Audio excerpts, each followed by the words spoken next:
Bebeng! Oh, isa, dalawa, tatlo, apat, lima. Thank you! Bili ka ng betche. Akala ko naman nakin na. Sa yard? Bilisan mo na. Maluluto na yung ulam, ha? Betche. Naiinis! Ate, pinabibigay ni nanay. Wow! Isa, dalawa, tatlo, apat, lima. Oh, bili ka daw ng betchin. Ano? Bungol yan? Betchin nga ni. Bakit ako? Ayaw mo ba? Sige nga, susubong nga kita kay nanay. Ito na nga ni.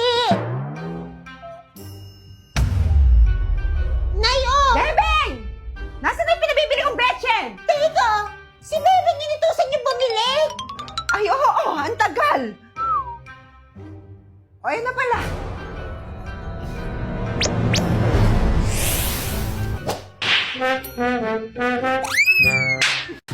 Happy Father's Day pa. Punasan mo naman. Ako na, honey. Hindi naman ako bata. Thanks, Nak. Happy Father's Day, honey! Sige na, kain pa kayo. Naisabi ko ako na dyan. Ako na, kaya ko na to. Happy Father's Day. Ay, anong Father's Day, Father's Day? Mukha ba akong tatay? Ang batiin mo yung tatay mo nasa kabila.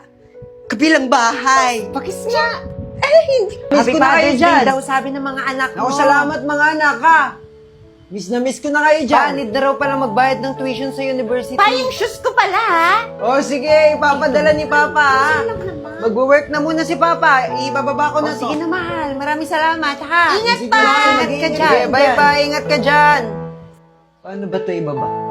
Kung nakikita ka lang ng nanay mo ngayon, anak, matutuwa yun sa'yo. Si Papa naman eh. Namimiss ko tuloy si Mama. Proud na proud ako sa'yo, anak. Hayaan nyo, gagalingin ko pa. Susuklian ko lahat ng sakripisyo Ikaw nyo. lang, sapat na. Pa, may trabaho na ako. Ang daya nyo, magkasama na kayo ni Mama dyan, oh. Hindi na ako palamunin. Happy Father's Day in heaven.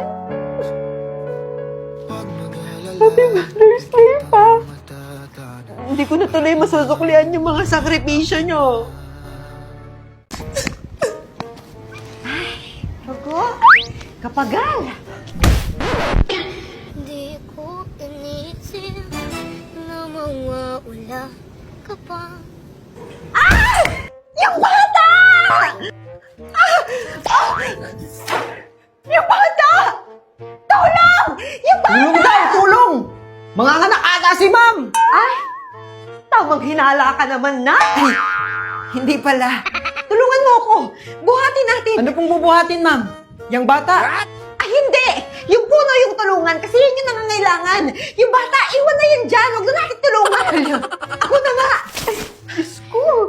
Ikaw pala yan, Ray.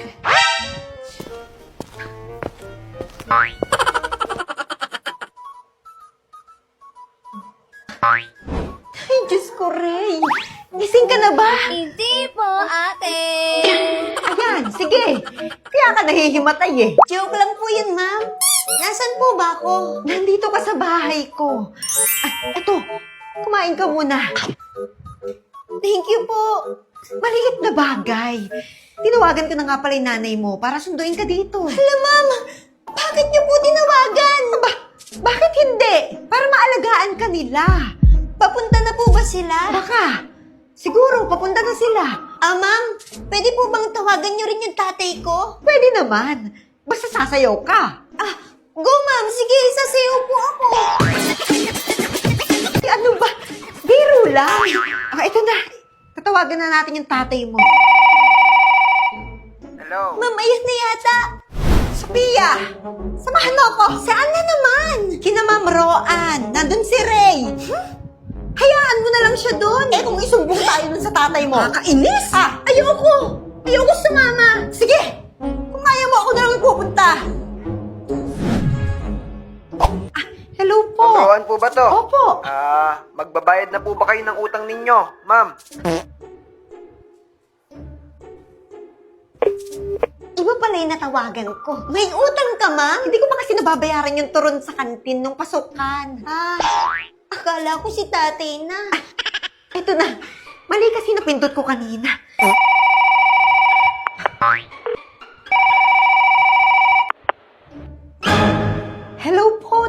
Tay! Hello? Si Ma'am Roan po ito. Oh, Ma'am Roan. Napatawag po kayo. Ayun nga po, nandito po si Ray. Nakita ko kanina sa daan na himatay ata. Alam niyo, parang pagod na pagod yung bata.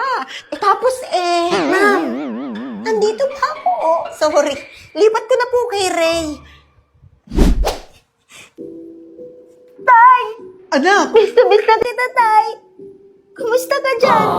Eto nak, nakakapagod magtrabaho dito. Pero ayos lang. Okay naman ako. Salamat kung ganun, Tay. Kailan ka ba uuwi? Matatagalan pa nak. Kaya kailangan kong mag-ipon para matustusan kayo dyan. Lalong-lalo na yung pag-aaral nyo. Teka, nakapag-enroll na ba kayo ni Sophia? Hindi ba't isa lang sa amin ni Sophia yung kaya niyong pag-aralin?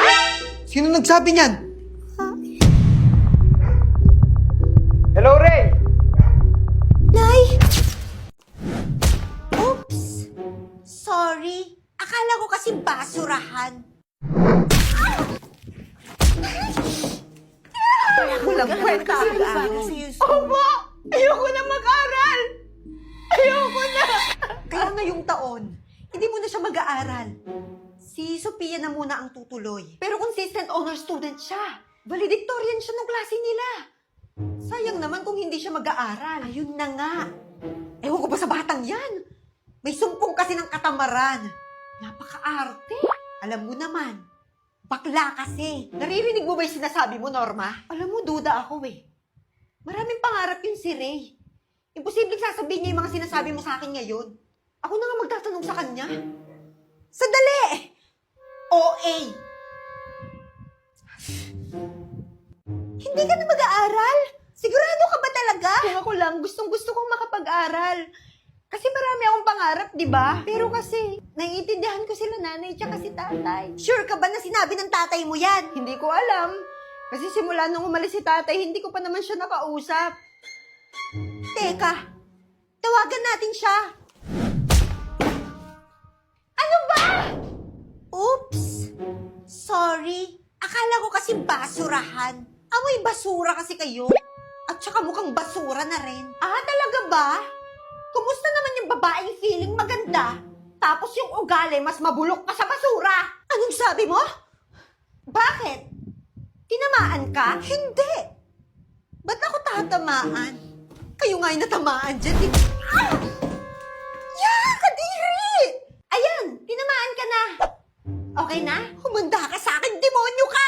Tawagin mo pa si nanay mo. Tama na! Tumigil na kayo! Manahimik ka, bakla! Susumbong ko kayo kay nanay! Isip bata! Nay!